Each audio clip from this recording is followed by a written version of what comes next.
ఈనాటి జనసేన పార్టీ రైతు భరోసా యాత్ర 3 జిల్లాల్లో అనంతపురం, కర్నూలు జిల్లా, పశ్చిమ గోదావరి జిల్లాలో అక్కడున్న రైతాంగం వాడు పడుతున్న కష్టాలని ఆదుకున్న తర్వాత ఈరోజు ఎంతో ఘన స్వాగతంతో అద్భుతమైన కార్యక్రమం, ఏ రాజకీయ పార్టీ చేయని కార్యక్రమం, ఏ రాజకీయ నాయకుడు కూడా ప్రజల కోసం, రైతాంగాని కోసం తన సొంత డబ్బుతోటి మన రాష్ట్ర అభివృద్ధి కోసం, మన ప్రజల కోసం, వారి సంక్షేమం కోసం నిలబడిన మా పార్టీ అధ్యక్షులు పవన్ కళ్యాణ్ గారికి ప్రత్యేకంగా సభగా ఆహ్వానిస్తూ ఎంతోమంది సహకరించారు. ప్రకాశం జిల్లా అధ్యక్షుడు మా రియాజ్ గారి టీం మొత్తం కూడా దాదాపు 4 రోజుల నుంచి ఈ కార్యక్రమం నిర్వహించడానికి కోసం అహర్నిశలు కృషి చేశారు. ఇక్కడ ఎంతోమంది మహిళలు, ప్రత్యేకంగా రైతులు పాపం ఉదయం నుంచి కూడా ఈ కార్యక్రమం కోసం పవన్ కళ్యాణ్ గారు చేపట్టిన ఈ యాత్ర ఏ విధంగా మన రాష్ట్రానికి ఉపయోగపడుతుంది, ఏ విధంగా మన ప్రజలకి ఒక భరోసా నింపడానికి కోసం ఈ కార్యక్రమం చేస్తున్నామో మీకు అర్థం అవ్వాలి. ఎందుకంటే జగన్మోహన్ రెడ్డి గారు ముఖ్యమంత్రి అయిన తర్వాత ఊహించని విధంగా మన ఆంధ్రప్రదేశ్లో 3,000 మంది రైతులు ఆత్మహత్య చేసుకున్నారు. ఎంత బాధాకరం అంటే ఈరోజు ఉదయం కూడా వంకాయలపాడు గ్రామం నుంచి వినోద్ కుమార్ రెడ్డి గారు, ఆయన కూడా ఈరోజు 35 సంవత్సరాలు ఆయన మిర్చి రైతు, ఆయన కూడా ఈ రోజున ఆత్మహత్య చేసుకున్నారు. అది తట్టుకోలేక వారి భార్య కూడా అదే పురుగుల మందు తాగి పాప ఆమె కూడా సీరియస్ కండిషన్లో ఆసుపత్రిలో ఉంది. కానీ ముఖ్యమంత్రికి ఏం పట్టింది?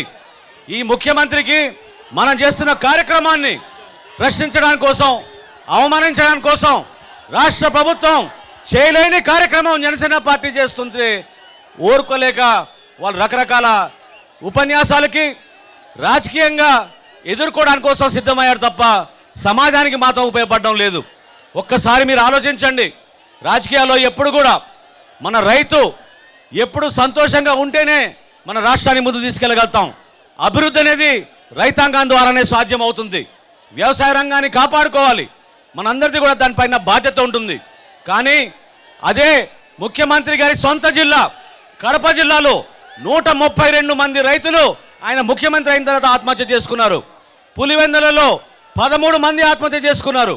ఈరోజు ప్రకాశం జిల్లాలో పవన్ కళ్యాణ్ గారి చేతుల మీదుగా ప్రతి కుటుంబానికి ₹1,00,000 మనం అందజేయబోతున్నాం. మనకొచ్చిన అర్జీలు, మనకొచ్చిన సమాచారం మేరకు 84 మంది రైతులు ఈ జిల్లాలో జగన్మోహన్ రెడ్డి గారు ముఖ్యమంత్రి అయిన తర్వాత ఆత్మహత్య చేసుకున్నారు. దాదాపు 74 మందికి మనం ఈ రోజున మనం ₹1,00,000 ఆర్థిక సాయం అందించబోతున్నాం. ఉదయం నుంచి పవన్ కళ్యాణ్ గారు 2 కుటుంబాలని పరామర్శించారు. వాళ్ళ స్థితిగతులు తెలుసుకున్నారు, వాళ్ళ బిడ్డల గురించి తెలుసుకున్నారు.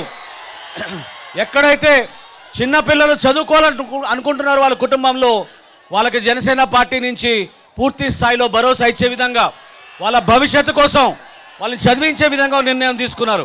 కాబట్టి ఇప్పటికే బాగా ఆలస్యమైంది. వర్షం వల్ల కొంచెం సమయం మనం ఆలస్యంగా మొదలుపెట్టాం ఈ సభ. కానీ పేరున సహకరించిన ప్రతి ఒక్కరికి, ప్రత్యేకంగా ఈ కాలేజ్ యాజమాన్యానికి చాలా మనస్ఫూర్తిగా వాళ్ళు ఈ సభ కోసం నిర్వహించడానికి కోసం వాళ్ళు ముందొచ్చి మనకి ఈ స్థలం ఇచ్చారు. అదేవిధంగా స్థానిక నాయకులందరూ కూడా కలిసికట్టుగా ఈ కార్యక్రమాన్ని విజయవంతం చేసినందుకు నేను ధన్యవాదాలు తెలుపుకుంటూ, ఈ 74 మంది ఎవరైతే పాపం ఆత్మహత్య చేసుకున్నారో ఆ కుటుంబాలను ఆదుకునే విధంగా మనం నియోజకవర్గాల వారీగా వద్దాం.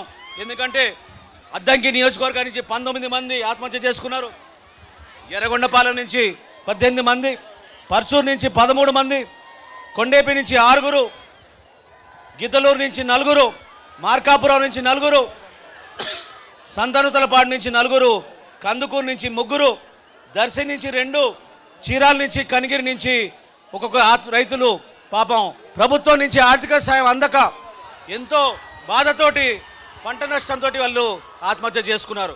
ఆ కుటుంబాలందరూ కూడా మనం ఈ సందర్భంగా ఆదుకుందాం.